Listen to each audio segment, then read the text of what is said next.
Olá, pessoal! Tudo bem com vocês? Aqui tá tudo bem. Gente, hoje eu vou trazer uma história bem legal, interessante para vocês, tá bom? É uma história bem forte. Para aqueles que acreditam, tudo bem. Para aqueles que não acreditam, tudo bem também. Às vezes a gente também fica um pouquinho assim com dúvida, né? Eu mesmo ficaria. Mas eu vou trazer aqui essa história, é muito boa. Ouvem até o final para ver o que vocês acham, tá? Tiram as conclusões de vocês depois. É uma historinha assim bem um pouquinho longa, não é tão longa, mas é uma história bem interessante. É do assombrados.com.br, tá, pessoal? E o nome do título é Pacto com o Diabo. Histórias assombradas. Gente, é uma história bem forte. Eu garanto para vocês, tá bom? Eu não vou ficar esticando o assunto, senão vocês não vão entender, não vai nem precisar de assistir, né? Então vamos lá? Olá, assombrados! Eu sou Ana Paula e vou contar um relato para vocês. Pacto com o Diabo. Pacto com o Diabo. É uma história bem cabeluda. Bom, este é um relato especial em comemoração aos 200 relatos. Sim, galera, eu já contei 200 relatos aqui no canal até hoje. E o número 200 eu resolvi contar esse relato que a gente recebeu por e-mail. Ele especial. É muito louco mesmo. Ele é longo, mas ele é muito louco. Vale a pena ouvir até o fim. Para vocês terem uma ideia, os vídeos de relatos que duram entre 6 e 10 minutos são de relatos que têm meia página. Uma página, às vezes quase uma página, mas assim, meia página de texto. Esse que eu vou contar agora tem 5 páginas. Como eu disse, é um pouquinho longo, mas vale a pena ouvir até o fim. O moço enviou esse relato pra gente anônimo. Ele, por motivos óbvios, não quer ser identificado. Inclusive, ele criou um e-mail com os nomes tudo cheio de código lá, e ele criou esse e-mail só para mandar esse relato, para mais nada. Então ele quer contar essa experiência dele, compartilhar com todos, principalmente com aqueles que pensam, okay? Em talvez vocês não vão fazer entender um pacto nada com o demônio. Para quem imagina que o demônio é uma criatura assustadora, com aparência apavorante, está enganado. Nos 3 encontros que ele teve com o diabo, ele pôde observar e ter a falsa impressão de que estava lidando com pessoas extremamente cultas, educadas, elegantes e bonitas.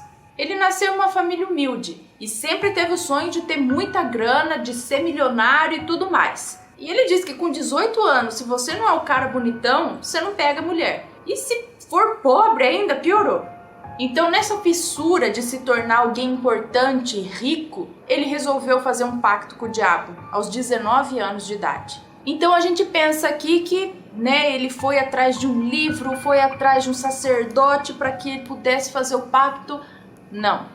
Ele simplesmente, em uma noite, à meia-noite, ele criou coragem e foi até uma encruzilhada, em meio a um canavial. E lá ele evocou Satanás. Chamou por 3 vezes. Esperou e nada. Repetiu, chamou de novo, nada. Chamou pela 3ª vez, chamou mais 3 vezes e nada. Então ele desistiu, virou as costas e falou, eu vou embora. Passados uns 3 dias disso, ele foi até um barzinho bem conhecido na cidade dele, foi lá com os amigos, estava lá sentado, tomando uma cervejinha e tal. Quando para bem em frente a mesa deles, que era virada para a rua, para bem em frente um sedã de luxo. E desse carrão desceu um homem aparentando ter uns 30 anos de idade, mais ou menos, muito bonito, muito elegante, vestido com uma roupa que diz que parecia daqueles gangsters, sabe? Aqueles filmes de gangster do Al Capone. O homem tinha cabelos loiros, olhos azuis e era muito educado. Esse homem sentou-se naquele barzinho ao lado dele e dos amigos e ficou bebendo uísque ali a noite toda, até eles irem embora. Ele trabalhava de ajudante geral em uma fábrica de baterias. E no outro dia cedo, logo que ele chegou no trabalho dele, o mesmo homem da noite anterior do barzinho adentrou o setor onde ele estava trabalhando e foi andando em direção a ele. Ele disse que o olhar daquele homem era tão penetrante que ele ficou quase hipnotizado. Então aquele homem bonito chegou bem perto dele e disse: "Olá, Marcos, estamos aqui ouvindo o teu clamor." Ele ficou sem entender nada. Clamor? Que clamor? Nós quem? E para surpresa dele, o homem deu um sorriso, colocou as mãos no ombro dele e sussurrou no ouvido dele: "Estaremos às 6 horas esperando por você." E foi embora. Ele trabalhou o resto do dia encafifado com aquilo, pensando: o que aquele homem quer comigo? O que tá se passando? Então ele resolveu perguntar pro pessoal que trabalha ali também quem que era aquele homem, o que ele queria.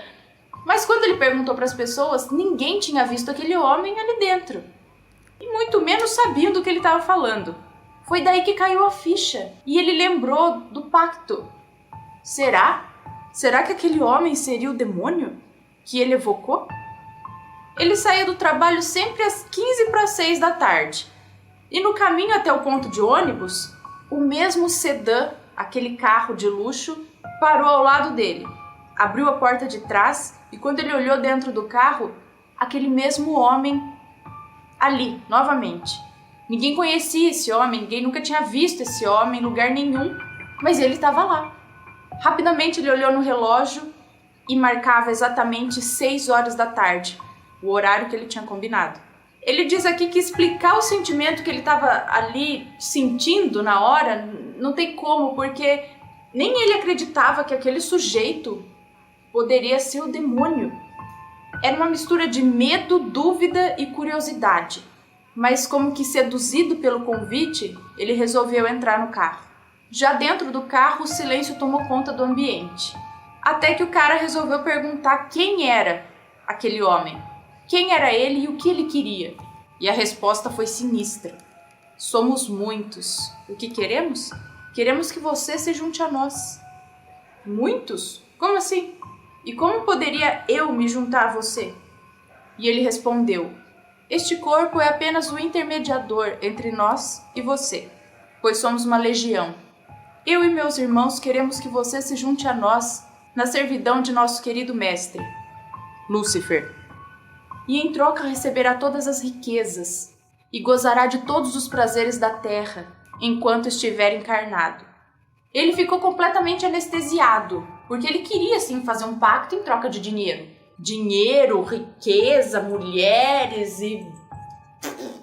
Mas quando ele viu que isso era realmente possível e que ele poderia estar negociando isso com uma legião de demônios, e mais, que na troca aí estava a alma dele, ele estava negociando a alma com uma legião de demônios. Ele confessa que ficou com medo.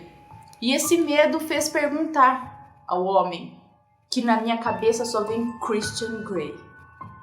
Então ele perguntou para o homem: e Deus? Porque, obviamente, se você existe, Deus também existe.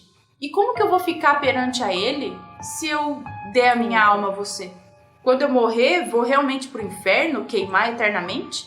E o homem respondeu a ele dando uma enorme risada, como se estivesse achando graça da ignorância do garoto. Parecia mais que ele tinha feito uma piada. Então o homem respondeu o seguinte: Marcos, a que Deus você se refere? Ao grande rival de nosso amado mestre Lúcifer? Fique calmo e relaxe, pois tudo não passa de um grande jogo de xadrez. Lúcifer, o grande arquiteto, somente deseja o bem, a felicidade e o gozo pelo que é bom para os humanos. Seu rival, o outro Deus, que é mau. Utiliza de tragédias e misérias para conseguir seguidores. Foi capaz de mutilar o próprio filho só para angariar fiéis. E quanto ao fogo eterno e o inferno, não passa de mais uma tática que ele usa para amedrontar seus rivais e inimigos. Então, sem palavras, ele olhou mais uma vez para o homem e disse: o que quer que eu faça? Então o homem somente olhou para o rapaz e entregou para ele uma pasta preta, daquelas de executivo, sabe? Com adornos dourados. E disse que era para ele aproveitar aquela semana. Mas pediu que abrisse a pasta somente quando chegasse em casa. E assim como o homem havia mandado, ele fez. Desceu do carro, com a pasta nas mãos, Doido pra chegar em casa, morrendo de curiosidade, chegou em casa, mal entrou, já foi abrir a pasta. E pra surpresa dele, a pasta estava completamente lotada de dinheiro. E havia junto um envelope grande. E dentro dele um papel grosso, meio texturizado, de cor amarronzada. E tinha um cheiro ruim, um cheiro de carne estragada. Mas não era um cheiro forte, era um cheiro sutil, só chegando bem perto assim que você sentia. Na época, para comparar o valor que ele ganhou naquela época ao dinheiro de hoje, naquela pasta tinha equivalente a uns 500 mil reais. Ah, rapaz, o cara tinha 19 anos. O que ele fez? Jogou aquele envelope de lado, deixou lá guardado, catou o dinheiro e foi pra balada.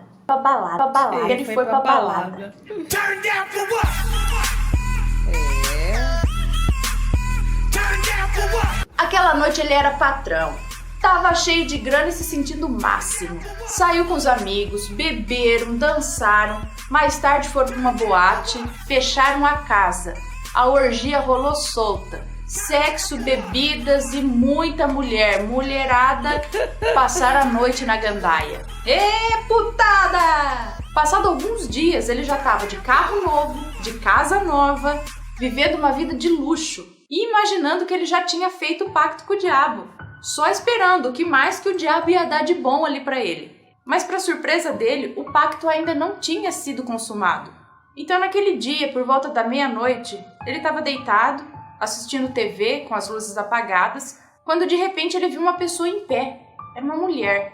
Estava parada, bem na porta do quarto dele. E só dava pra ver a silhueta dela devido à luminosidade da TV. Ele falou que o susto foi tão grande quando ele viu essa mulher que ele quase teve uma parada cardíaca. Ele estava tremendo de medo, porque, afinal, ele foi pego de surpresa por uma pessoa que apareceu ali, do nada, no quarto dele, como se fosse um fantasma. Então ele criou coragem, acendeu a luz e olhou para a mulher, que por sinal era linda. Linda, sorridente e muito sexy. Mais calmo, daí ele perguntou quem era ela. Homem é foda, né? Só por uma mulher bonita lá que pode ser até aparição do demônio. Ele já, oi, e aí, como vai? Tudo bem? E ele perguntou, quem é você? E ela respondeu com uma voz suave, muito atraente. Sou administradora do seu contrato, mas pode me chamar de Empusa. Ele estranhou o nome, mas não perguntou nada. Afinal, ela era linda, bonita e sexy, né? Então ela pediu para que ele pegasse aquele envelope, aquele papel que tinha cheiro ruim, que estava junto na pasta com o dinheiro. E ele não pensou duas vezes, já foi lá, catou papel e entregou para ela. Ela catou aquele envelope, aquele papel e colocou em cima do criado mudo, do lado da cama dele, e foi se aproximando dele. Ela era alta, de pele bem branca e cabelos bem lisos e bem escuros, cabelo preto, olhos também pretos e uma cintura de dar água na boca. Era muitíssimo cheirosa, pernas bem torneadas e rígidas. E vestia um vestido de gala, um vestido de festa chique, longo, vermelho, com detalhes brilhantes. Ela se aproximou dele e começou a beijá-lo. Ele quase que hipnotizado e seduzido por um desejo que ele não sabe explicar. E ao mesmo tempo com um pouco de medo. Afinal, essa mulher apareceu do nada no quarto dele. Ele se entregou a ela e se deixou seduzir. E disse que fizeram coisas que ele nem imaginava que era possível se fazer na cama. Experimentou sensações indescritíveis. E aquela noite experimentou o mais extraordinário sexo e o mais extraordinário orgasmo da vida dele. Kama Sutra rolou solta aquela noite. Eles passaram a noite juntos. E no dia seguinte, bem cedo, lá pelas 6 da manhã, ele escutou o interfone tocar e levantou para ver o que era. E a moça já estava em pé, toda pronta e linda. Mas o curioso e interessante é que eram roupas totalmente diferentes da que ela tinha vindo na noite anterior. E, curioso, mas sem perguntar nada, ele olhou em volta para ver onde que estava o vestido de gala vermelho e não encontrou o vestido em lugar nenhum. E da onde que ela trouxe aquela outra roupa que ela estava vestindo, enfim. Nisso ela olhou para ele e falou, você não vai atender a porta? Então ele foi pra porta pra ver quem que tava tocando o interfone àquela hora da manhã, o que queria com ele. Quando ele abriu a porta, um homem de quase uns 2 metros de altura e aparentando ter por volta de uns 20 anos de idade, muito bem vestido, logo foi entrando, assim com tudo, na casa dele. E já foi sentando no sofá. Ele conta que era tanta informação pro cérebro dele que ele nem perguntava, nem questionava mais nada. Ele só ia esperando acontecer. E lá do quarto veio a jovem Impusa em direção a ele. Pegou a mão direita dele e começou a chupar o seu indicador. Ele disse que era bem excitante, até que ele olhou para baixo e viu que os pés dela estavam diferentes. Pareciam que eram feitos de ouro e tinham o formato de pés de cavalo ou de égua. Ele tomou um susto, mas não teve tempo de se afastar, porque nesse momento ela mordeu o dedo dele, fazendo um corte profundo e saindo muito sangue. Os dentes dela também tinham se transformado. Naquele momento, os dentes eram como os de tubarões. Bonito, né? Então o sangue começou a sair e ela pegou o sangue e riscou no peito dele do lado esquerdo. Ele ainda estava sem camisa, estava só de short. E ela fez um sinal, como uma cruz de ponta cabeça, no peito dele, com o próprio sangue dele. Nesse momento, aquele homem que estava sentado no sofá da casa dele se levantou, catou aquele papel com cheiro estranho, levou até ele e pediu para que ele escrevesse com o próprio sangue algumas palavras. Eu, Marcos, Já pensou? fulano de tal, me entrego a Lúcifer. Pessoal. E por aí vai. Porque eu não vou falar aqui saudações a ele, não. Enfim, ele encheu a bola Deus de foi Satanás recusado. e recusou a Deus.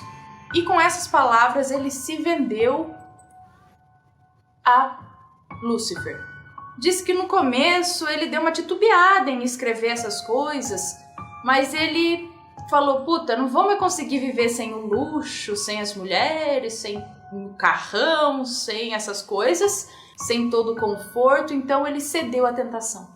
Feito isso, ele sentiu no peito aquela hora que aquele era o derradeiro momento onde ele tinha feito e consumado o pacto com o diabo. Assim que aquele homem saiu pela porta, ele começou a olhar em volta procurando a jovem Impusa, que tinha passado a noite toda com ele. Mas a mulher sumiu no ar, assim, não tinha mais vestígio de nada ali. Desapareceu como se tivesse evaporado.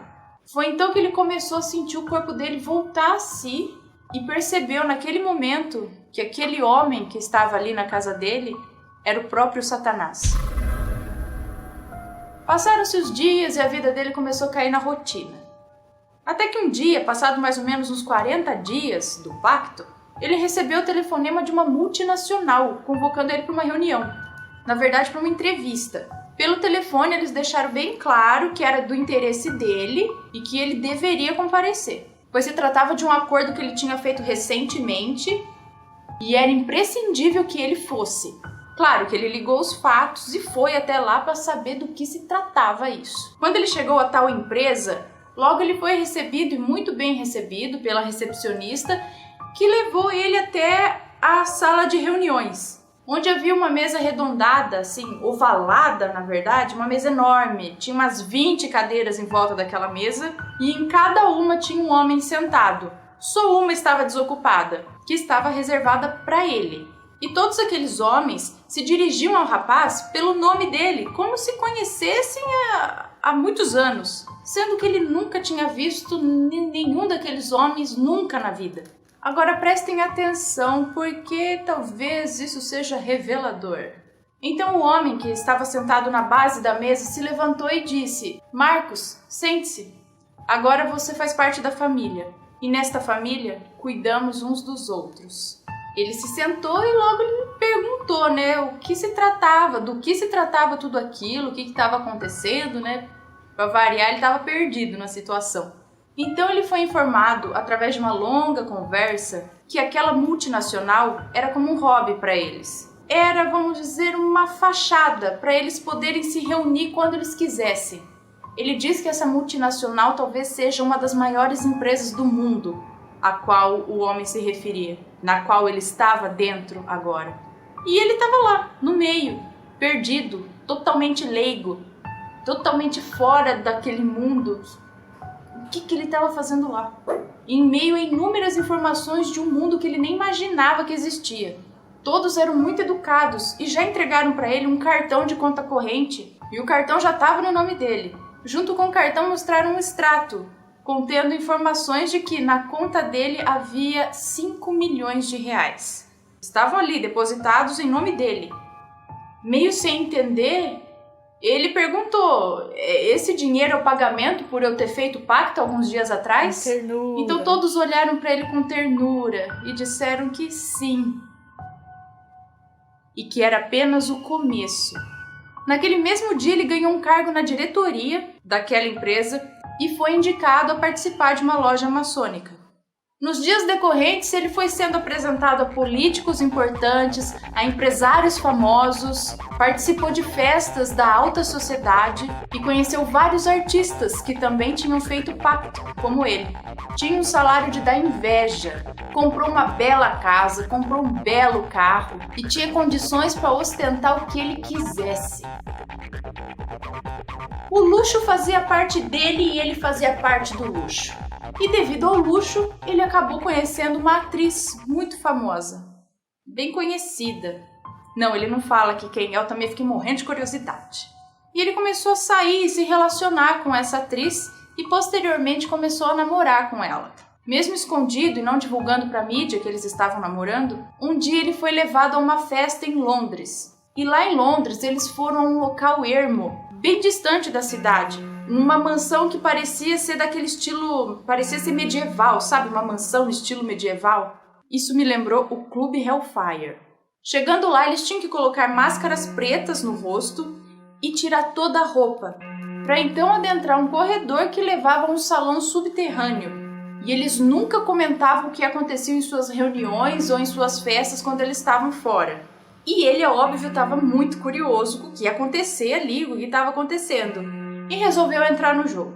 Quando ele adentrou esse salão, ele percebeu um ambiente muito luxuoso e muito agradável. No centro desse salão tinha uma cama redonda, e em cima dessa cama tinha uma mulher em pé, coberta com um pano preto da cintura para cima. Então você só via essa mulher nua, do umbigo para baixo, em pé, sobre uma cama redonda no meio daquele salão. Na altura da cabeça dela tinha um ferro que prendia os braços dela. Ela estava presa pelos braços nesse ferro, que também prendia o tal do lençol negro que cobria ela até o umbigo. Tudo isso ocorria sob uma luz vermelha, como aquelas de motel, tipo luz de zona. Aliás, toda a iluminação do local era avermelhada. E no rosto ela tinha uma máscara que escondia suas feições. Em volta dessa cama tinha 5 homens, malhados, bombados e pelados, e prontos para o abate, se é que me entendem. E logo que eles perceberam que o rapaz que nos conta esse relato, logo que eles perceberam que ele entrou no recinto, eles começaram a ter relações com aquela mulher. Ele ficou olhando tudo aquilo e foi convidado a participar. Ele ficou envergonhado, mas ao mesmo tempo muito excitado e resolveu participar. Entrou na brincadeira. Todos aqueles homens penetraram aquela mulher. E quando chegou a vez dele, eles retiraram o lençol da moça e soltaram seus braços. E ele ficou chocado com a revelação. Aquela linda e sexy mulher sobre aquela cama era a atriz com quem ele estava namorando. Ele ficou sem reação. Então essa moça veio, deu um beijo nele e sussurrou no ouvido dele: "Não é só você que tem segredinhos." Acontece que aquilo virou uma putaria só, uma orgia, um comendo o outro e dando pro outro, e um por cima, um por baixo, um do lado, um na orelha, um na boca, um no nariz, e um na... do jeito que o diabo gosta, se me permitem o trocadilho. A putaria rolou a noite inteira ali. Ele diz que está contando todos esses detalhes, tudo isso, que é para vocês entenderem como eles controlam as pessoas e o mundo. É claro que o namoro terminou depois disso. Ela era um pouco promíscua demais. Mas ele não tinha motivos para reclamar, estava levando uma vida boa, tinha de tudo, tudo que ele queria ele tinha.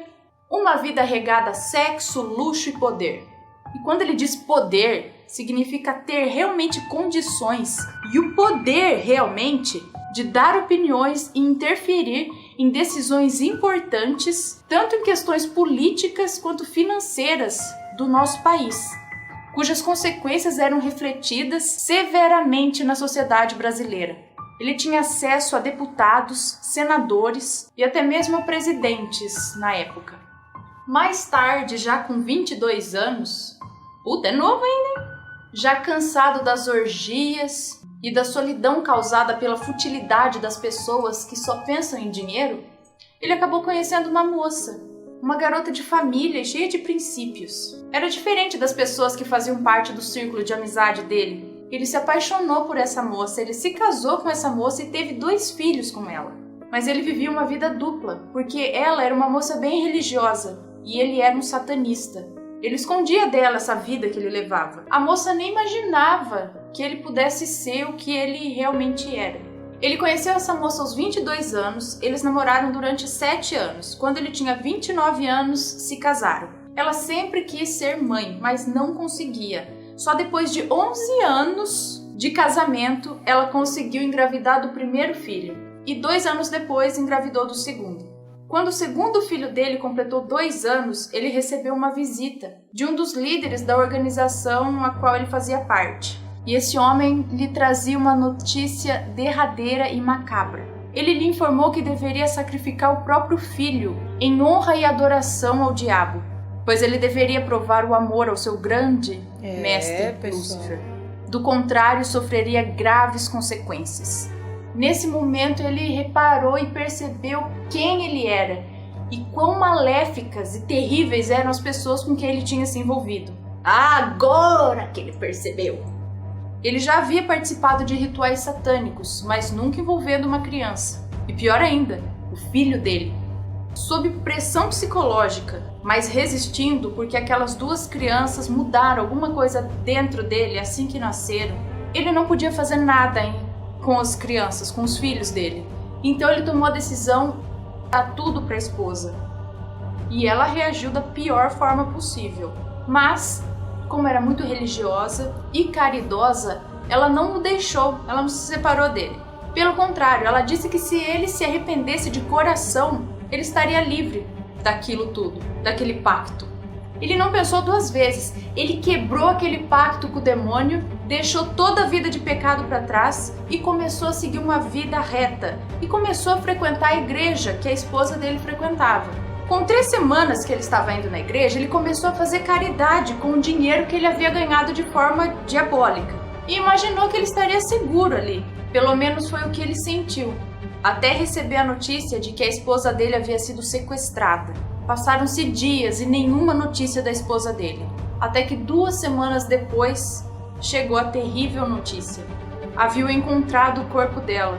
E segundo informações da perícia, eles a esquartejaram e usaram em um ritual satânico. Rituais os quais ele já havia participado anteriormente. Ele sentiu na pele a dor que ele mesmo causara a outras famílias anteriormente. E com muito medo de que alguma coisa acontecesse com os filhos dele agora, ele procurou ajuda em várias igrejas. Mas nada. A partir desse momento ele começou a receber visitas diárias de demônios na casa dele. Os demônios vinham em formas de sombras negras que gelavam até a alma. E ele mal tinha se recuperado da morte da esposa quando os 2 filhos dele adoeceram. E ele precisou levá-los ao médico. E no caminho até o médico, um acidente de carro ceifou a vida dos 2 filhos dele e o deixou paralisado da cintura para baixo. Ele quebrou a coluna e isso fez com que ele perdesse os movimentos das pernas e parasse em uma cadeira de rodas. Hoje ele vive em uma cadeira de rodas, sofre pela perda da amada esposa e se culpa muito pela morte dos filhos. Ele ainda é atormentado diariamente pela presença de demônios que o fazem desejar a morte como alívio de tanta dor.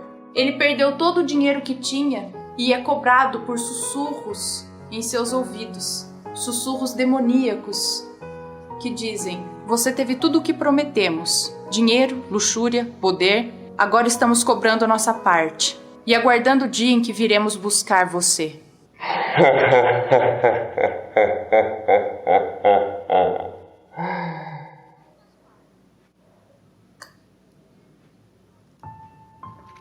Crê em Deus Padre e terminou o relato. E agora, pessoal? Esse moço nos procurou apenas para contar isso. Ele queria, de certa forma, desabafar, compartilhar essa história com várias pessoas de uma forma anônima para dizer que não vale a pena. Não vale a pena.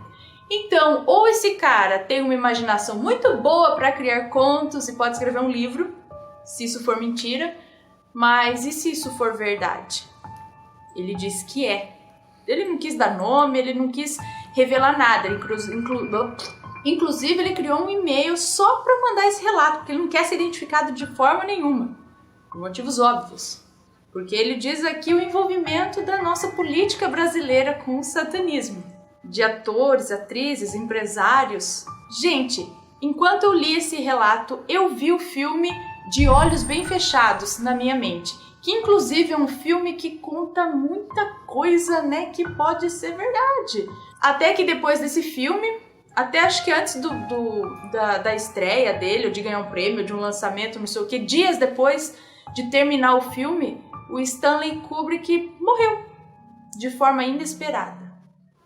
Será que ele falou demais no filme? Fica uma dica aí, se vocês não assistiram, assistam o filme De Olhos Bem Fechados e vocês vão saber do que eu tô falando.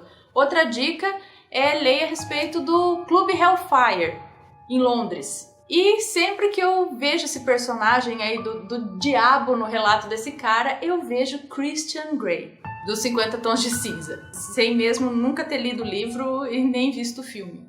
A questão é que eu não duvido de nada disso, Ana Paula, né? Acredita em muita coisa rola por aí. E vocês acreditam? Vocês querem fazer algum pacto em troca de dinheiro e de tudo mais? Acontece o seguinte, é uma briga entre Deus e o diabo. O diabo é a favor, ele é o senhor deste mundo, o senhor do mundo e o pai da mentira. Ele vai te contar 10 verdades para que você acredite em uma mentira. Ele defende as coisas carnais, as coisas, os prazeres humanos e baixos, enquanto Deus defende o espírito, a evolução espiritual e deixa pra lá a carne, entendeu? Não pode, os dois não podem estar. Se você tem muita carne, você tem pouco espírito. Se você tem muito espírito, você precisa ter pouca carne. A maioria das pessoas vive num equilíbrio aí. Dá pra levar, entendeu? Mas tem gente que prefere muita carne e gente que prefere muito espírito. E aí o que acontece de pessoas serem vegetarianas, não se entregar à gula, à comida, pessoas que se entregam ao celibato, ou seja, como os padres, eles abdicam do sexo, dessa coisa carnal, porque eles querem evolução espiritual. E não só no catolicismo, outras religiões, outros credos aí se privam de sexo, de comida, sei lá das quantas e não sei o que, das coisas de vaidade, né? Os monges raspam a cabeça, um pano cobrindo o corpo, tudo para evolução espiritual, é o que te aproxima do alto de Deus. E tudo que é sexo com 5 nego e cabrito e cachorro e não sei o que, e muito dinheiro, luxúria, se vê que tudo gira em torno do sexo, quando é pro lance do coisa ruim. Aí tem o lance da indústria da música, que também sexualiza tudo quanto é música, até letra que não tem nada a ver com sexo, o clipe tem a ver, né? Illuminati, aí é muita coisa pra falar. Sei que depois de tudo isso, eu ainda tenho uma dica de livro pra vocês. E a dica de livro de hoje não poderia ser outra. A Bíblia Sagrada. Você nem precisa entrar na loja para comprar, provavelmente você tem uma na sua casa. Então, ó, tem vários livros aqui dentro, tá? Dica de leitura, Salmo 91 e por aí vai. E se vocês gostaram desse relato, deixa o seu joinha. Bom, pessoal, acabou. E aí, o que vocês acharam da história? Vocês acham que isso é real? Vocês acham que ele fez pacto mesmo com o diabo? Fica aí a decisão de vocês. Na minha opinião, até que eu acredito, porque tem muita maldade mesmo, né? Tem muita maldade. A pessoa se ilude com o dinheiro, com o luxo e por aí vai, né? Mulheres, famas. Vocês podem ver que ela citou aí o nome dos brasileiros. Brasil, políticos, atores, atrizes brasileiras. Né? Só não vai falar o nome, claro, né? Mas acredito que na política rola muita coisa disso. Eu acredito. Bom, pessoal, e aí? Se vocês gostaram dessa história, então deixa aí nos comentários, tá? O que vocês acham dessa história, o que vocês acharam, né, dessa história. E vocês deixam aí a opinião de vocês, tá bom? E não esqueçam de deixar aquele joinha e quem não se inscreveu, se inscreva no meu canal. É uma história bem interessante, não foi, pessoal? Então eu vou gostar muito de ouvir a opinião de cada um de vocês. Bom, vou ficando por aqui e até a próxima.